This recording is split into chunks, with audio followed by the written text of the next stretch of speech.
you're the one who came to this framing and choose this framing. Exactly. But so many other people could still be in the boat of blaming why their life is because of X, Y, and Z that happen no matter what it is. Exactly. But you're choosing and creating a frame that not only is empowering, it's also more truthful, but it is empowering, and it's propelling your present. It's propelling your future. Exactly. And I realize that all of the good things that I have in my life were based on the good things that I had in the past that felt like bad things. I like to tell people, you can't tell good or bad looking through the windshield. You can only tell it looking through the rearview mirror. You don't have enough of the picture when you're looking through the windshield of life to tell whether I'm having a bad day. What do you mean you're having a bad day? You're having a difficult day, but difficult is not bad because everything that's good doesn't feel good and everything that feels good isn't good. So. Yeah, I couldn't agree more. I mean, think about it from a trauma perspective. And by the way, we all have crazy lives. I have four teenage adoptive kids.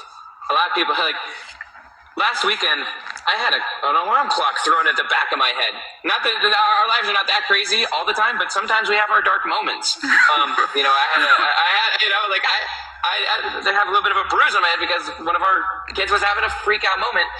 But one of the things that is important for them and for me is, if you think about it from a trauma perspective, the only way that a person can eventually move forward is that they, in the present, reshape what that experience meant, and now they can do better things because of it. Otherwise, past is draining. You have to do that. But even that's the only way you can begin moving forward is if you choose a frame where you say, you know what? You stop fighting the existing reality, right? That quote, and you create a new model that makes the old one obsolete. Right? That's that idea that Buckminster Fuller said, you can't fight against the existing reality. You also can't do that trying to fight against the present to create the future. You always need a new future that makes the existing reality obsolete. But even how a leader frames the last month or the last week, it could be the same way. If the leader is still, framing it in such a way that it's like, why did this happen? Like, why are we where we are? Only by reframing the past in an empowering way can you then get the rocket to go. And so that's you taking responsibility and saying, okay, I see what it is. I see what's there.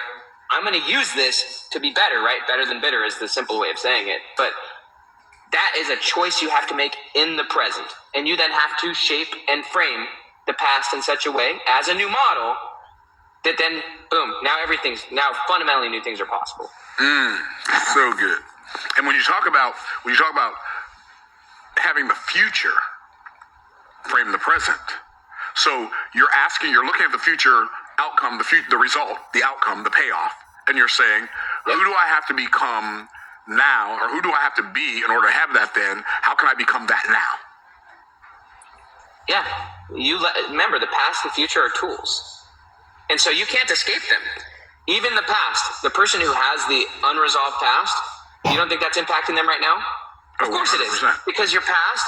And so you have to say that story or that version of your past is leading you to be the person you are today, because the past, present, and future psychologically are all right now.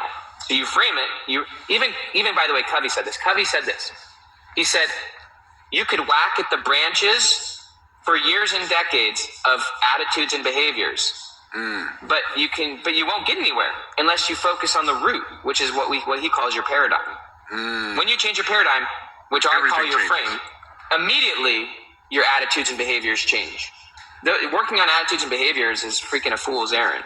You reframe, and now the new reality is possible. So when it comes to the future, and a lot of people say this is ruthless, and it is ruthless, rather than present, and a lot of people let their present self or even their present system dictate their future. If you let the future dictate you in the present, it's a lot harder of a truth. Because especially if you take the goal to impossible levels, or what we'll call 10x levels, if you actually let the future dictate the present, you're going to have to make massive changes in the present. What I'll call your floor has to go through the roof, and you got to start saying no to a lot of the old stuff. But that's when you really start to make the rapid change. That's when you really start to... It's amazing how fast things change when you start letting go of the old identity. Start letting go of the old security blankets, and you then, you recommit to the new goal, and then you start to execute on it. It's amazing how fast things can change. But what I'll tell you, what I have found is that even many of my mentors and good friends, if they're honest with themselves, they are really optimizing around their existing system because it's, for them, they're really successful and they're really secure, versus letting the future disrupt their existing system and for them to re-systemize around the new future. Even a lot of my good friends, they're more loyal to the present than to the future, and they don't want, and they're in a place of comfort rather than letting the future dictate who they are in the present. And so it slows their growth, and they've stopped being exponential. A lot of my good friends, which have been 10x, shifted to 2x, and they're just kind of, they're lying to themselves, which is, it happens. So good. So good. I'm so looking forward to you being at Offer Mastery Live with us. It's going to be